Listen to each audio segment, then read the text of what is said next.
Caitlin Clark is going to miss tonight's game, and she's got a groin injury. I have been banging the drum online and on here for the last 2 weeks saying there's something wrong with her legs. There's something going on. Is it the nagging quad injury? But it's something to do with the lower half of her body. It is a groin injury. Now we've got an idea of why she's struggling from long range, where it requires, Caitlin Clark's groin just called it quits like a deadbeat deader, benching her. But hold up, that's just the appetizer. Dawana Bona, she didn't just spill the tea, she threw the whole damn kettle. Fever fans are absolutely losing it. Drama's hitting the fan, and honestly, it's all more chaotic than a toddler's pasta party. What actually happened? Why did Dawana go off? And how did Caitlin's groin become the main event? Strap in, because this wild ride has no brakes and a whole lot of mess. And that is the news that Caitlin Clark is out with a groin injury. Now, if you guys have been watching the Indiana Fever and Caitlin Clark play over the past 3 games, it is very clear that Caitlin Clark is not feeling like Caitlin Clark. She has only made 1 3-pointer in her last 3 games, and even just last game, she only had 6 points. But it wasn't only her performance on the court that was worrying fans, it was also just her demeanor, her energy. It felt like something was wrong. She wasn't hyping up the crowd like she normally does. First, it was the hip. Now, her groin. Seriously, Caitlin Clark's body is flashing more red flags than a matador in a bull run. This isn't just a string of unfortunate events. We're way past oopsie daisy territory. This is full blown, someone put a hit out on her mode. Because without fail, every single game morphs into a demolition derby. And somehow, Caitlin's always the only one without an airbag. It's like she's being systematically targeted. With an injury, which is the worst thing you can hear if you're a fan of the Indiana Fever, and really if you're a fan of the WNBA, because obviously Clark is the engine that makes the Indiana Fever go, and is the single biggest driver of interest in the WNBA, and it's not close. And anytime somebody is out of the lineup, you get concerned, especially when it's Clark, obviously, considering she had already been injured earlier this year, and is now out with what is being dubbed a left groin issue. The Indiana Fever? Oh, they've officially entered the panic zone. You know things are dire when the medical team probably has Caitlin's entire Starbucks order memorized. This is her 2nd injury of the season, and we're not even halfway through. For a team that was banking on this generational talent to single-handedly flip the franchise, it's looking less like a comeback story and more like a high-stakes, brutal season of Survivor WNBA edition. Caitlin Clark out yet again with a left groin injury. Caitlin Clark will be missing tonight's game versus the Los Angeles Sparks. The venue will be open. Out with a left groin injury. We go from a quad to a quad to a groin.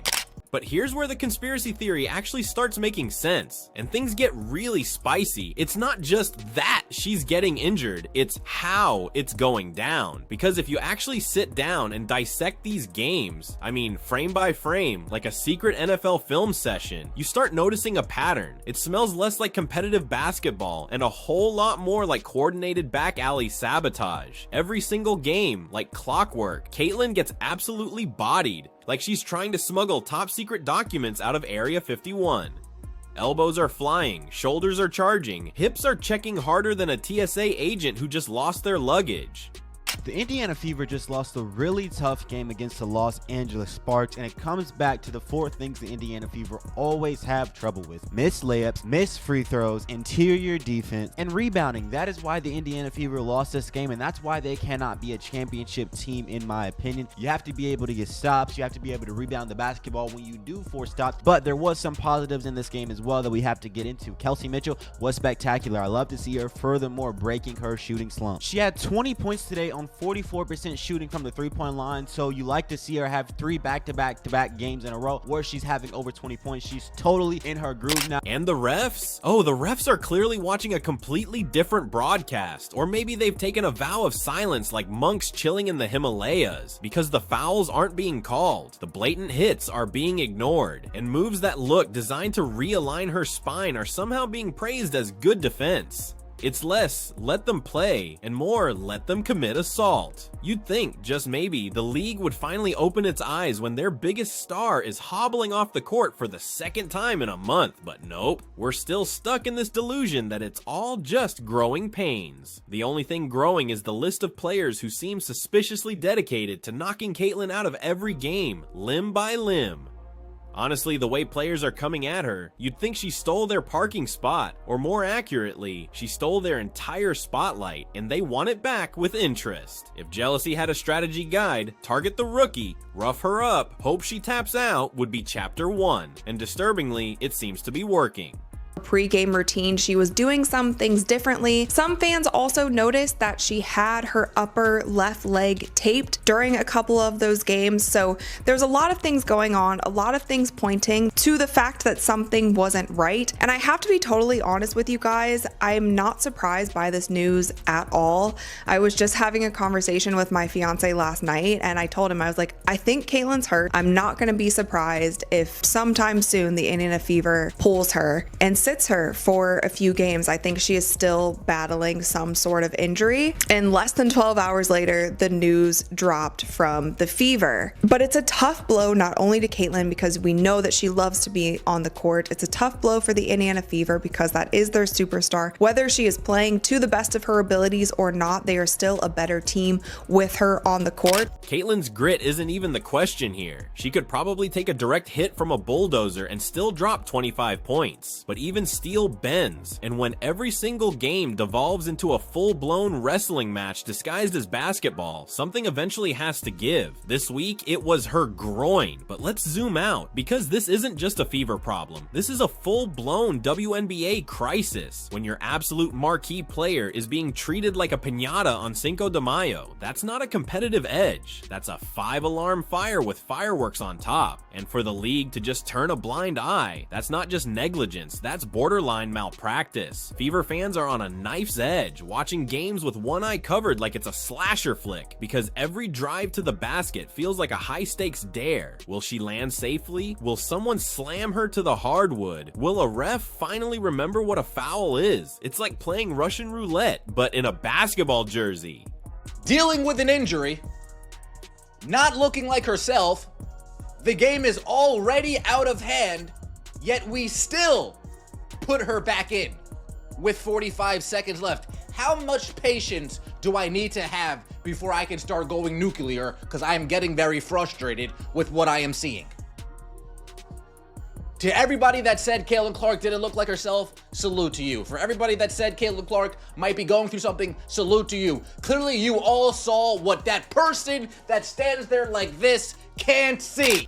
It's genuinely gotten so absurd, I bet Vegas is already taking bets on Caitlyn's next injury. Ankles, shoulders, spinal cord. Who's got their bingo card ready? Because at this point, we're just playing injury roulette with a generational talent's career. And yet, the league's silence. It's louder than a vuvuzela in a damn library. Honestly, the conspiracy theorists are starting to sound less like tinfoil hatters and more like prophets. Maybe there is a secret shut her down club. Maybe there's a rogue PowerPoint circulating titled How to Annihilate Clark Without a Single Technical. The refs' whistles are basically museum pieces collecting dust. Their eyes are allegedly open, but their presence is about as useful as a screen door on a submarine. And it's not just that they're missing calls that defy physics. Limb twisting, WWE grade offenses. You'd have an easier time getting a jaywalking ticket on the moon than getting a flagrant foul called for body slamming Caitlyn Clark in the paint. Do look at it, and you take a look at the injury. Stephanie White spoke about it, so let me give you the latest. This all just came out, so this is all as I speak. Basically, Tony East, shout out to him. This is the video of Stephanie White discussing the Caitlyn Clark injury. With Caitlyn, when did you guys find out about this groin injury, and how much of an absence do you expect from her beyond today? Yeah, late last night. I think it's very much a day-to-day thing, how she responds to treatment. I stay in my lane and let our strength and conditioning and our physical, our AT staff do what they do best. But yeah, I found out late last night, and then we'll treat it day to day. But hey, why bother protecting your absolute most marketable star, right? Let's just keep letting her get pummeled like she signed up for some underground fight club, because who needs player health and safety when you've got peak drama and chaos? At this rate, the Fever should probably invest in a backup Caitlin Clark, maybe clone her, or just wrap her in industrial strength bubble wrap and have her launch threes from a safety pod at half court, because their current strategy, which seems to be hope she survives, is clearly not sustainable. And it's not just the brutal physical toll. There's a massive mental strain here too. That kind of constant stress doesn't just wear down muscles, it absolutely demolishes confidence. What kind of message does this send to other players? Disturbing. What about young fans? Confusing. What's the message to the refs? Apparently, don't worry about it. And to Caitlin, just try not to break anything crucial next game. Maybe wear a full suit of armor, bring a lawyer, or just duct tape your limbs together before tip off. The cat is out the bag, dog, for Indiana Fever star Caitlin Clark. It's being reported that she has suffered a left groin injury and she is out. Now, we all knew Caitlin Clark's health was a major issue. She has simply been playing some of the worst basketball of her career, and a lot of people, even myself, has been pretty vocal about Caitlin Clark and this shooting slump. A lot of people was blaming it on the front office. That's why I didn't even go down that line and produce content blaming it on the front office. There had to have been a reason why Caitlin simply wasn't Caitlin, and I told y'all, sources was telling me that something was bothering her. And yet, despite all this absolute madness, the rookie is still out there delivering. Even running on one good leg and a prayer, she's still racking up highlights and somehow keeping this team relevant. That's not just impressive, it's borderline miraculous. But here's the thing, miracles have limits, and so does the human body. So here we are, watching the same terrible movie for the second time, desperately hoping for a different ending. Except this isn't some Hollywood fiction. This is the WNBA's biggest headliner, sidelined again, while the league just politely claps and hands out participation trophies. But if this pattern continues, if Caitlin's groin is just the first domino and the rest of her body follows, the Fever won't just lose games, they'll lose the entire future they were trying to build, because you can sell all the jerseys you want, but you can't sell greatness if that greatness is being stretchered off the court every other week. And if these refs don't start doing their actual job soon, if the league doesn't finally step in and declare open season on rookies officially over, then don't be shocked when the next game feels like deja vu, served with a side of ice packs and deep regret. And if you thought the groin injury was the punchline, hold on to your headbands, because the real plot twist is, Caitlin Clark hadn't even been playing like herself for a couple of weeks before this latest hit. So Caitlin Clark is out, y'all. She's injured. We don't know what it is. I think they said it's a groin or some shit like that. But guess what?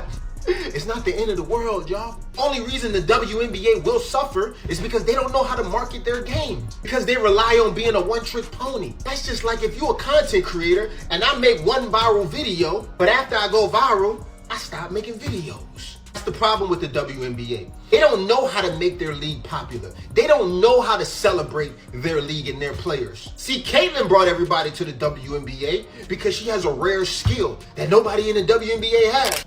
That signature spark? It was already looking a little dimmer. The fire still there, but flickering like a faulty light bulb in a horror movie. You could see it. Something was undeniably off. She wasn't just dragging defenders. She was lugging the entire weight of a league's expectations on her shoulders, plus a few extra elbows to the ribs for good measure. It started subtly. Shots that usually kiss the net were bricking. Hesitations creeping in where she'd normally slice through defenders like a hot knife through a multi-million-dollar marketing budget. This version of Caitlin looked exhausted, totally worn down, like someone realizing in real time that being the face of an entire league comes with a hefty price tag, and unfortunately, the league isn't footing the bill. And here's where it gets darkly, hilariously ironic. Now she's injured, and the Indiana Fever management is probably staring into their crystal ball only to see a full-blown nightmare. No Caitlin Clark. That means no money, no insane ticket frenzies, no triple-digit TV ratings, no Clarkonomics whatsoever. It's like someone just pulled the plug on their only power source, and now they're standing in the dark wondering why nothing works. Can we stop treating Caitlin Clark like she's some type of villain? The hate that she gets from the other players in the WNBA is unmatched, and I don't understand it. All she's trying to do is put the WNBA on the map and raise it to another level, which is all she has done since she's gotten into the league. Ticket sales are through the roof. Sold out arenas because of Caitlin Clark. The ratings are through the roof. You've got more eyes and more people watching the WNBA now more than ever because of Caitlin Clark. And y'all steadily want to speak bad on her name. Y'all want to flagrant foul, try to fight her, mess her up in the games. Not regular basketball fouls. These are blatant, flagrant fouls trying to hurt this girl.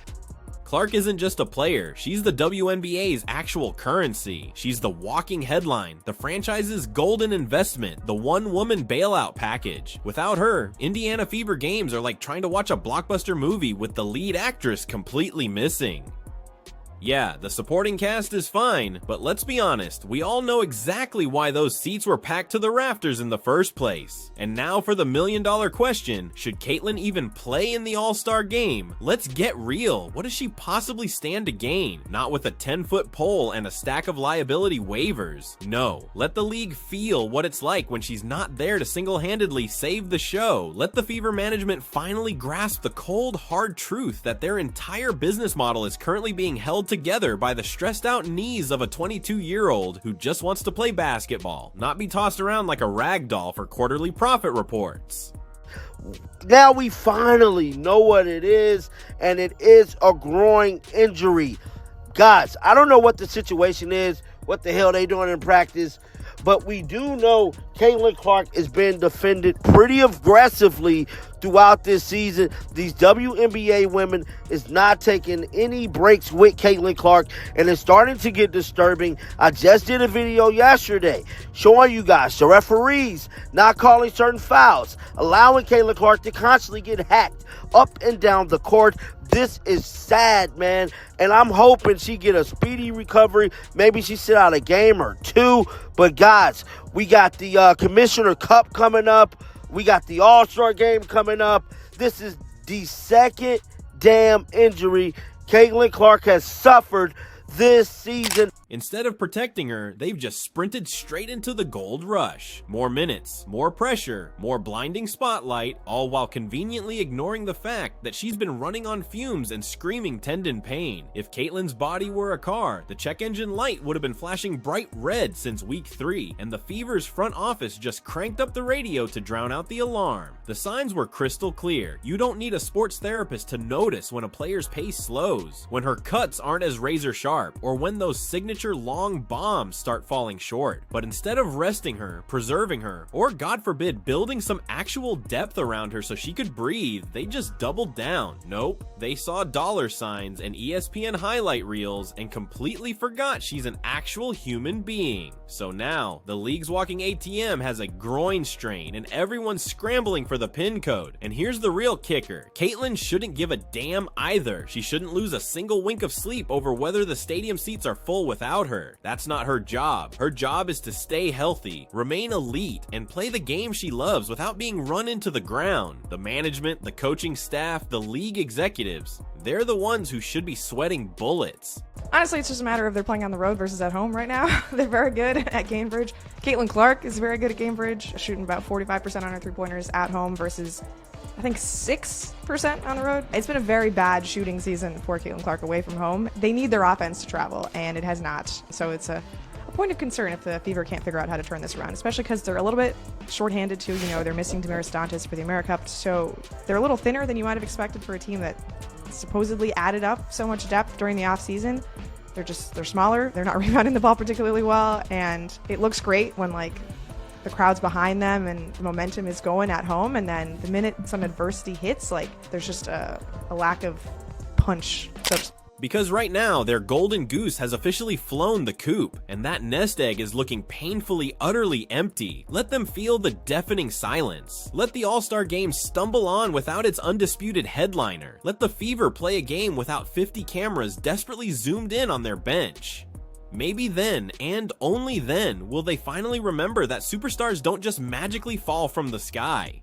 They need to be protected, nurtured, and not just shoved into every single marketing campaign like they're made of rubber. Because let's be brutally honest, if Caitlyn takes a few weeks off, the Fever don't just lose a shooter, they lose their entire identity. She's not just the engine, she's the steering wheel, the GPS, and the entire tank of gas. Without her, they're just a collection of players in matching jerseys, desperately trying to remember what hope even felt like. So seriously, Caitlyn, relax. Let them miss you. Let them panic. Let them finally realize that your true value isn't just in your points per game. It's in your magnetic game-changing presence. And when you finally do make your comeback, make damn sure it's on your terms. Because this game might not always treat you right, but it sure as hell needs you a lot more than you need it right now.